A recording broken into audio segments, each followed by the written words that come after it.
We now present a conversation with Mr. Victor Krishna Kanu from Africa. In conversation with him is Professor G. Venkataraman, former Vice Chancellor of the Sri Sathya Sai Institute of Higher Learning. Brother Kanu, welcome to the studios of Radio Sai Global Harmony. You are, of course, a very familiar figure to all of us here in Prashanthi Nilayam, but the people out there who are our listeners, many of them might not have seen you, and even if they have seen you, they might not know much about you. So maybe I can request you to say a few words by way of introduction. You can introduce yourself to our listeners, perhaps. Thank you very much and for inviting me to this recording. My name is Victor Kanu, born in Sierra Leone. I'm nearly 73 years old. You look pretty young for that. Yeah, that's right. Until recently, God said to me in a dream that my name should now be Victor Krishna Kanu, and so I am now known as Victor Krishna Kanu. I was educated in Sierra Leone and then Oxford University, where I studied philosophy, politics, and economics. And thereafter, I became my country's High Commissioner, Sierra Leone's High Commissioner to the United Kingdom, Norway, and Sweden. And it was after that that I came in contact with Bhagavan Sri Sathya Sai Baba in a miraculous way, in an extraordinary way. Which year was that? This was in 1975, actually. So that's quite more than a quarter of a century ago. Yes, more than a quarter of a century, yes. You said you came into contact with him in a miraculous way. Yeah. Would you mind telling us exactly how it happened? Well, I was living a very high life in London, No surprise in that. I mean, being High Commissioner, the booze was a regular thing. And it was, again, in a dream when two angels took me. I flew with them to an unknown place, which I later discovered to be Puttaparthi itself. Yes, these boys left me at the main gate of the ashram, where I met all the nations of the world, including my ancestors. There was teaching, that's very interesting. Healing, etc. And when I woke up, of course, that brought about a tremendous change in me. I could not explain how and why it happened, but the things I used to do, such as going to the pub and smoking, gradually faded away. And so this was how Baba first called me. Would it be right to say that that was a turning point and you started becoming spiritual at that stage? Yes, that was an extraordinarily turning point in my life, and also a transformation point, really, because without any pressure being brought to bear on me, I gave up those practices of boozing, drinking, and smoking, and all the rest of it, really. Yes. And then I began to take religious, spiritual matters rather seriously. Once upon a time, I stopped going to church, being brought up as a Christian. But after this experience, I began to go to the church and to read the Bible. And then, of course, I became interested in Western philosophy. So. This going to church interests me.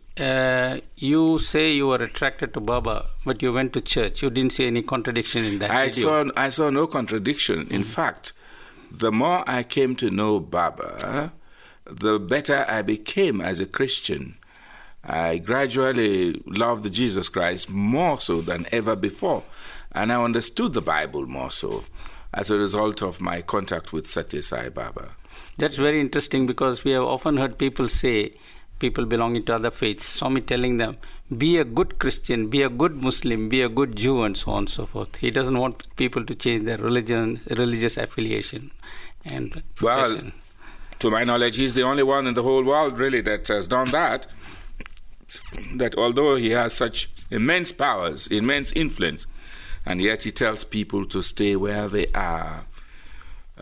This is in agreement with his teaching that there is only one religion, the religion of love. He says, stay where you are, be a good Christian, be a good Muslim. Indeed, he says he has come to water the roots of all religions, not to uproot them, you see, but to freshen them up. That's very interesting. Now, you were in London. and you went back to Africa. Yes. And you didn't go to your own country, Sierra Leone, but you went to Zambia. Yes. And you founded a school. Now, this is a very remarkable change in your life and in your mission and your work. Would you like to tell us something about that and how it happened in particular? Yes, well, when my political job as High Commissioner went, as all political jobs come and go, we engaged ourselves in teaching with the Inner London Education Authority. And this was how I came in contact with Sathya Sai Baba in the dream that I mentioned earlier on. As a result of that, we came to Puttaparthi. Which year was that? This was in 1980. 1980. Puttaparthi must have been very different at that time. It was very, very different. My God, it was very different. To attend the first overseas Balvikas teachers training course, we were among the first to be trained on EHV. It was an eye-opener after that course. We liked the program so much that we felt that this was the answer to Africa. So we started implementing it in the London schools. And gradually our interest in returning back to Africa grew as a result of this program, because we saw that this is the program that would transform, that would unite, and that would also integrate Africa. How did you happen to choose Zambia? Well, actually, it was Swami himself. We had visited Zambia very briefly, just for about 3 days, to conduct a workshop. That was all. We knew no one there except 3 or 4 devotees. But when we came to Baba, he placed his hands on our 2 heads. Which year was that? This was in 1987. Oh, 87. Yeah, 87. And he said to us, go to Zambia and spread the message of love, my message of love. Build a school through education, spread my message through education and help the people. And this was how, in other words, he chose Zambia for us, for a very good reason, because Zambia happens to be, in my judgment, the most stable country. The people are very, very mature spiritually. So I can now understand why Swami chose Zambia and asked us to go there. Now, it must have been very difficult for you to get started.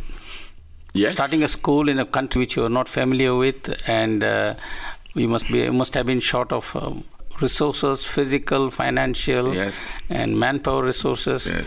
Tell us something about how you braved it all. Well, being brought up as Christians, I remember clearly at the interview room when Baba said we should go and set up this school.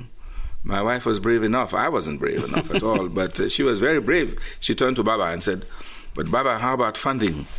You see? And Swami said, sell your house. You know, if it's not enough, borrow from the banks. Well, we were delighted, you know, when he said to us, sell your house. Because being brought up as Christians... You must be an exception. Not many people... We remember the story in the Bible. The story in the Bible when a rich man went to Jesus and said, oh, Lord, I've done this, I've done that. What else can I do to enter into the kingdom of God? And Jesus said, sell all that you have and give to the poor and follow me. Oh. When Jesus said that, the man ran away. And we didn't want to run away. See? This is the Father speaking to you, not That's Jesus. Right. That's right. This was the Father. This was...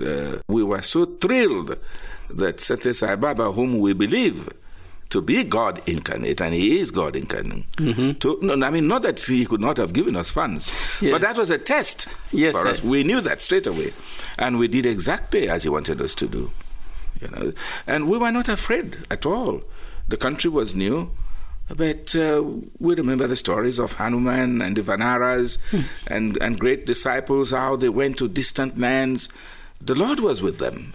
So that was all for us. We knew that Baba was with us throughout. When Baba said go to Zambia, he didn't say that you would not face difficulties.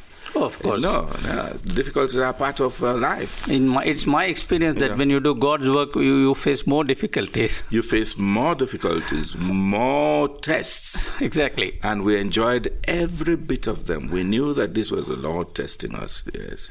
Your school has been invariably described as a miracle school. Now, please tell us something about why it is called a miracle school. It is called a miracle school because, first of all, its location.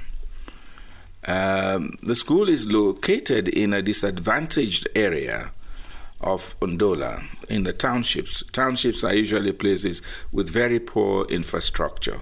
no good roads, very little electricity. This town, Ndola, how big is it? What's the population like? The population is about 24 to 25,000. Oh, that's not a big town. No, it's not a big town. And the periphery of it is even worse than the inner city, if we may call it that way. So for us to have gone there, we had a choice between building the school at the heart of the city and building it in the poorer area. So I sent Mrs. Kanu to Baba. I said, please ask him where we should put the school. And he said, go to the poor area. When we opened the school, of course, the children were all very poor. They came from poor homes. And many of them were dropouts from school, rejects. And these were the boys. It was a boys' school. Baba said, start with the boys' school. It was these rejects, these dropouts, that we collected and began tutoring them. What was the age group? How old were they? Well, there were two groups there. There was the primary school, 6 years old. And there was the secondary wing, that is after completing the primary, which was about 11, 12. Now, it was the 11 to 12 that was difficult to get, because as a private school, these children who had attended government primary schools knew nothing about us. And so when they were completing their forms for selecting schools, Sathya Sai was not mentioned. So when the results came out, the government secondary schools would select the best, those who have scored high marks, and would leave the poorer ones. Now, it was in this basket of poor results that we selected the boys and brought them in. And I suppose it was all part of divine plan. It was all part of divine plan. Because what happened was, when they took their first national grade 9 results, examination, they topped the scales. And that was the year? That was the year 1994. 1994. This was a marvel. I mean, the nation was stunned. How come a school that is located in a village among poor children do so well? It's the first time in the educational history of Zambia. Is it a residential school or No, it is a day school. Day school? Yeah, it is a day school. And there are no fees, I presume? No Obviously fees. not. No tuition fees at all. We only ask for very little for commitment purposes, but no tuition fees at all. And you don't get any subsidy from the government? No. I mean, we don't get subsidy from government. Governments have their own problems. Yes, but Swami makes it all happen, I suppose. It all happens. It all happens. It all happens. Yes, that's very nice. So the results were outstanding. The character improved. They became good boys within a short period of time. These people who are the day scholars, did they make an impact at home on their families? Oh yes, tremendous impact. There was a lot of impact on their families. I can give you 2 instances where a boy who persistently told the father to take him to Sathya Sai school very early in the morning, you see, and the father did. After dropping him, the father would report to work. Within 6 months, the father got promotion because he happened to be the first man to go to work, each day.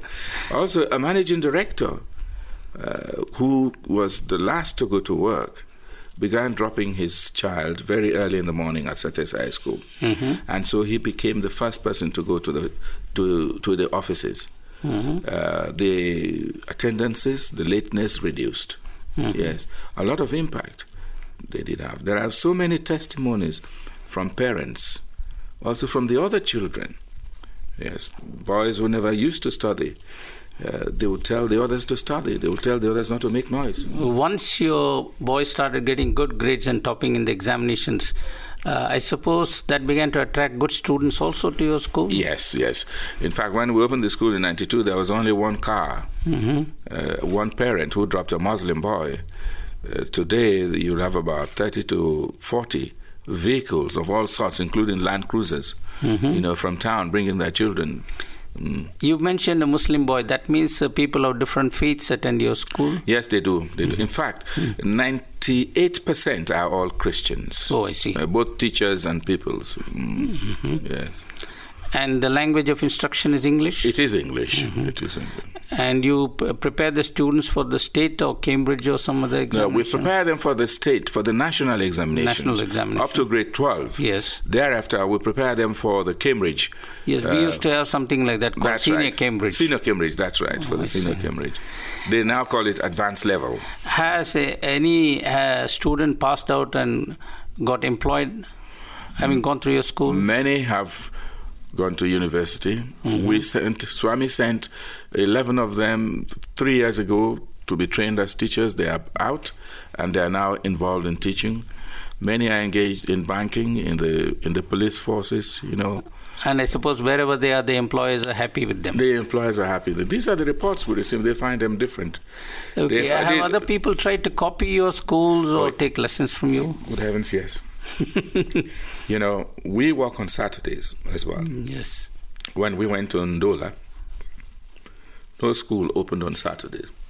But now schools open on Saturdays. All schools? All schools now in Ndola. That's a great change. Oh, yes, that's a great change. Because they came to know that part of our success was due to hard work. Work is worship, commitment. And now all the boys and all the girls in Ndola take studies much more seriously than ever before. That's a very great thing. Talking of girls, you said you started with a boys' school. Have you done anything for girls? Yes, we now have a girls' school, which is 5 years old. So we have a grade 5 now. That's a separate school? Or that is a separate school. Is it located in the neighborhood or different place? Different place. Yeah. And apart from classroom instructions, you also have social service and things like that? Oh, yes. We are very much involved in community work. And do you face the problem that people get trained and they go off to big cities or leave the country?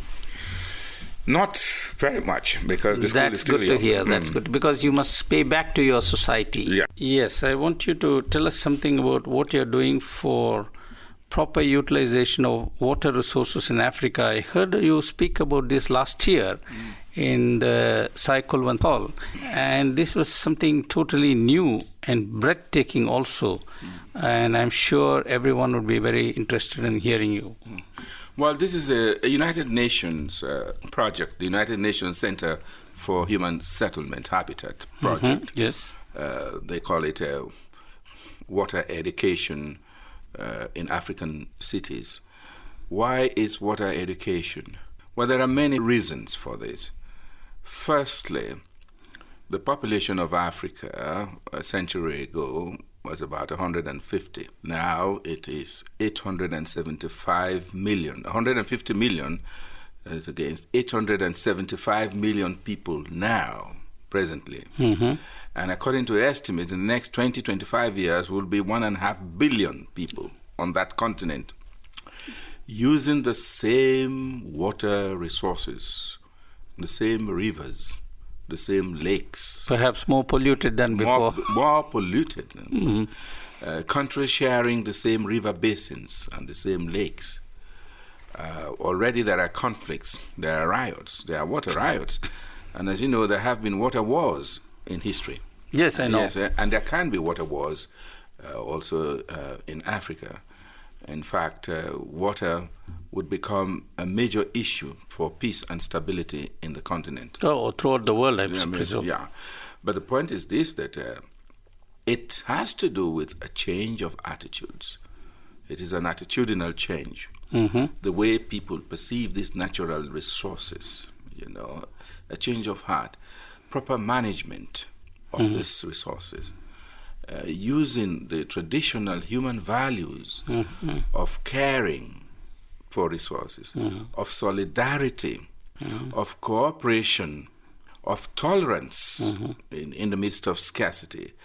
Values such as these are what will transform, what will change the attitudes of people in Africa, so that they will be able to face a water shortage without fighting, without conflict.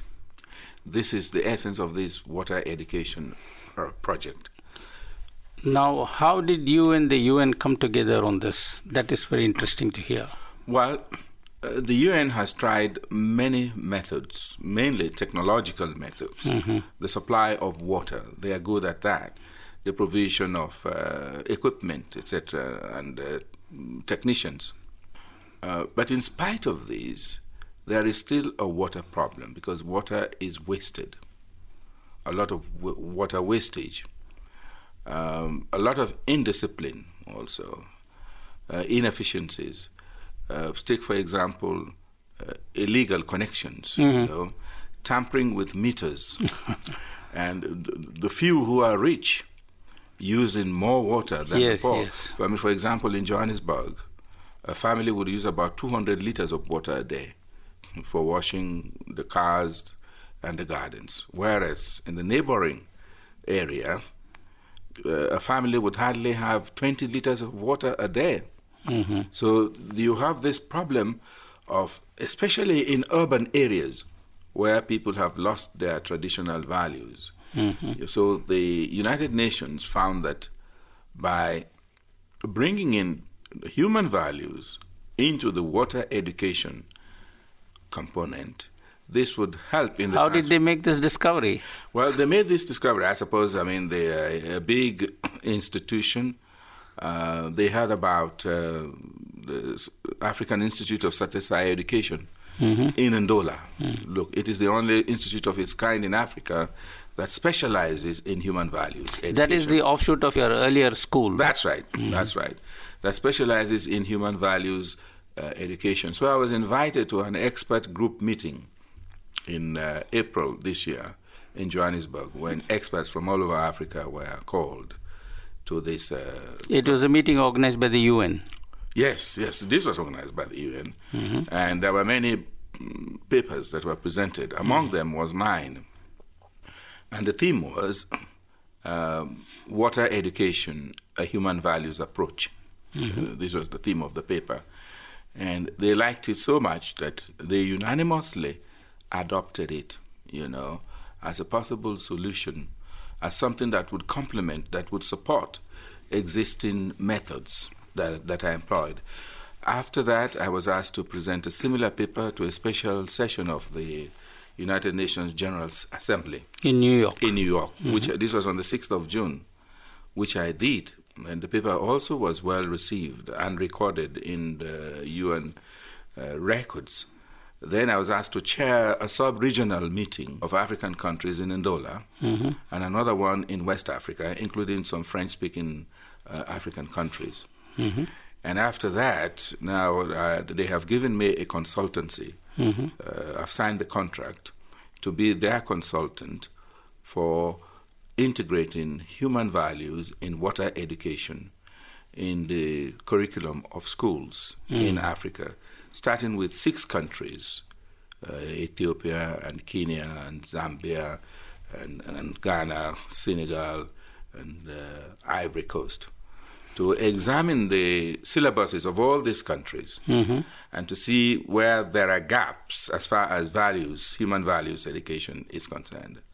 We will then, myself and my team will then sit together, extract from the syllabuses all water-related topics, so that we would inject into the information side of it the human values component. At what age would this start? From preschool to primary to secondary, all their syllabuses. That's very good. Now, the human values approach really is about transformation, whereas the subject content is about information. Yes. So we are going to blend the two, information and transformation, to bring about the desired attitudinal changes in the young who would become the future utilities managers. Who would become the future leaders. So in short, this is the program. Even for the average citizen, it would be a good thing. Yes, in fact, it goes beyond the schools, the formal setting. We are also interested in the non-formal sector and informal sector. We have to reach those as well, because they are users, they are water users. Like farmers? Like farmers, for example, like industrialists, all sorts of people. The industrialists like to pollute and discharge the effluent into fresh water. Well, they have to be educated, really, because Water is a major environmental issue. Water is a strategic entry point for all environmental issues. That is true. Because without water, there cannot be an environment. In fact, I heard on the radio the other day a statement recorded by the United Nations that almost all freshwater sources in the whole world have been polluted to some extent or the other, no matter how remote it is. Yes. So that's really very bad. Now, how do you actually integrate human values into the syllabus? Well, let's say you're teaching something about water, about the rivers or lakes or whatever it is, about rainfall, something. And how do you inject values into that kind of teaching? Well, we will integrate values, not jobs. What you have mentioned, those are information topics. Yes, that's true. Yeah, that's right. Topic. But let us take a remote topic like, let's say, photosynthesis, for example, or transformation, how plants transport water, the function of roots to hold the plant, to give them a solid base, to search for water, these roots. They will go at great lengths in search of water. That's right. And if they come across a boulder, they do not give up. They go around it. That is endurance. They have a sense of duty. Persistence. So whilst giving the children the information of the function of roots, these values must be brought out at the same time. Persistence, endurance, strong sense of duty, you see, cooperation, etc. Some of these must be reflected in ancient African culture. Do you make an appeal to that also? Of course we do. We do tremendously. Yes, we do. We bring in the traditional values. Water was revered. That's what I thought. Spirits were supposed to occupy water, to live in water. That is true. And therefore, in all parts of Africa? Yes, all parts of Africa. You know. No matter what tribes people belong. No matter what tribe, you see, African cosmology was such that they believed in the existence of God, in the existence of deities, in that God pervades the entire universe, that God is also in water. This is African cosmology, you see. But that has been forgotten as a result of colonial... That's interesting because the Red Indians believed similar things in similar things. The Maoris believed in similar things. Yeah. So the ancients were really wise wherever they were. They were very wise. And so therefore, what we are trying to do is what Sathya Sai Baba says. Baba says, he says, education without culture is like a kite. Without a rope, it's like a car without brakes. It's like a dark room that is infested with bats, you know. And so what we try to do is to harmonize, to bring out the positive values in our cultures and traditions in Africa and harmonize those values with the present trends, you see, in our school systems. Is this received well by the public and the government? Oh, it is well received. It is very well. And this is why the United Nations agency, this Center for Human Settlements, is so much interested in this. Because people really want to go back to their roots. And it makes it easier. It makes it, in other words, you must make the program relevant to them. They can relate to it. They can relate these values. And the syllabi forming authorities in the different countries support you in this thing? Well, this is the task now because we are now in the process of reviewing the syllabi. And it would mean, of course, when we submit our report, our findings, the examples that we have to give them, there may have to be a review of the syllabi, yes. Are you likely to have some special competitions among students to make them conscious of the virtues of supporting the environment and keeping it pure, clean and all that? Yes, that would be, yes. That would be very interesting. Yes, that will be. It's not just teacher-orientated, but also student, as well as the public. Public awareness. Public also need to be educated, starting with not wasting water. Right, the first thing you should do is not waste. One thing we don't want to see in Africa, really, for us to begin to ask foreign countries to give us water.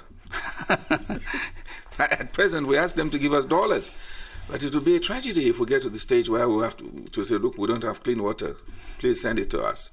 I think we can take care of that. It's very difficult to get clean water anywhere. If you clean up your water, then it becomes a guaranteed source.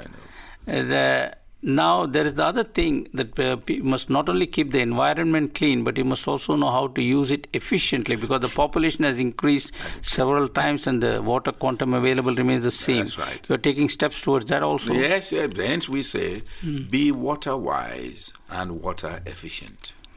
There must be a lot of tolerance also, because rivers flow through many countries and That's people right. fight for water rights and so on. Yes. And this is where the human values come in, to prepare people's minds that they don't need to fight. They can come to some sensible arrangements, otherwise they will fight, upstream and downstream, yes.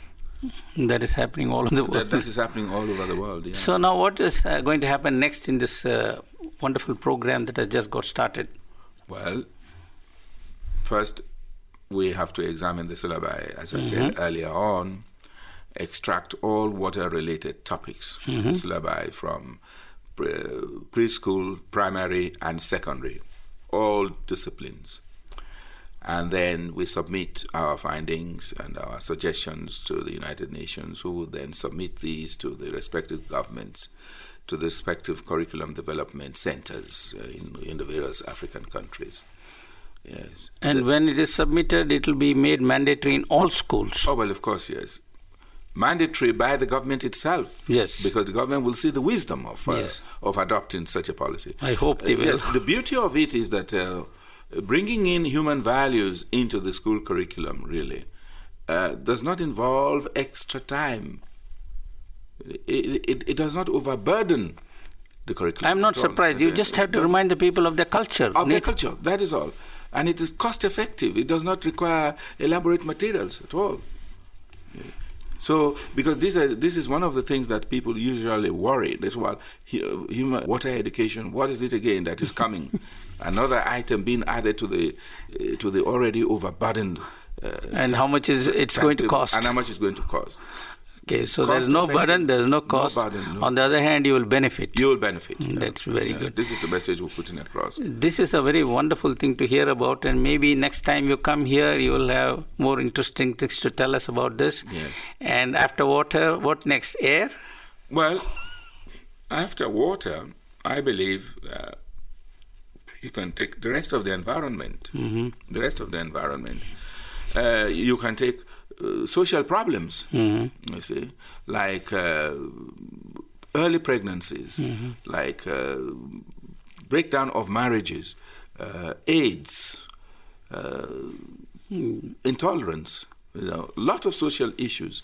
The Human Values Program will help solve these problems. In short, you're trying to make people realize they are human beings. That they are human beings, that there are values that are specific to us. You see? And this is why we prefer to call them human values. There are other schools of thought that call them values education. We don't like that, values, because everything has a value. Yes. But human values pertain to human beings. The values of solidarity, of peace, of love, of truth, of right conduct, of non-violence, yes.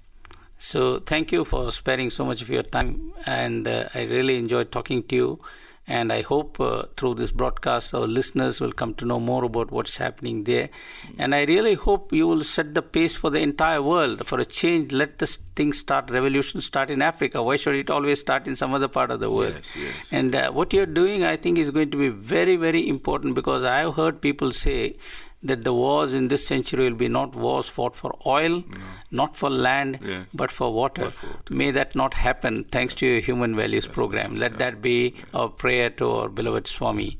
And I hope he will crown you with more success, and we will have more success stories to hear from you next time you're coming here. Thank you very much, and it has been a pleasure for me to come and talk to you as well. Sai Ram. Sai Ram, Sai Ram.